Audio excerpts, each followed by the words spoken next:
میدونی حس خوبه این روزا خب کنار تو بدترینا میشه عالی. وقتی که همیشه با همیم و رو به راهیم، تا همیشه تو قلب من موندگاری. نه نگیره دلت که دارم هوا تو، کافیه صدام کنی جونم برا تو.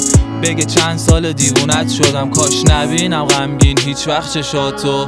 سر صبح قفل چفته هم، چقدر کیوت فیستم. میدونی دائما به فکرتم، نه نمیبینیم دیگه مثل هم. تلخیامون تی شد، حالمون با هم اوکی شد. نمیدونم چجوری اوکی شد، اون خندات واسم عشق شد.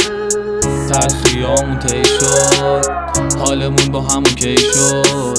نمیدونم چجوری اوکی شد، اون خندات واسم عشق شد.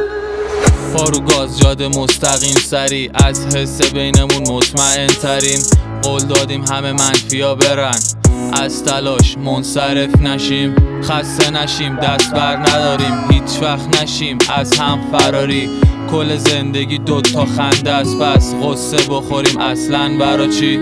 قانونش میگه عشق بده، طبیعت پس میده خوب عشق بهت. ولی اگه دنبال بدیا بری، یه کاری میکنه که همه چیزش بشه. پس بزنیم دور دور زمین، حال بد همو دور بزنیم.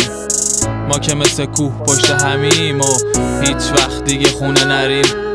لم بدیم رو ساحل شعر، آسمون آبی خالق عشق. ببینم من لباتو خندون، چشمک ستاره ها بازه بشه.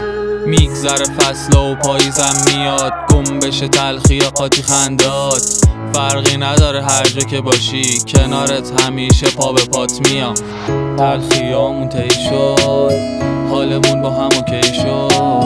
نمیدونم چجوری اوکی شد، اون خندات واسم عشق شد.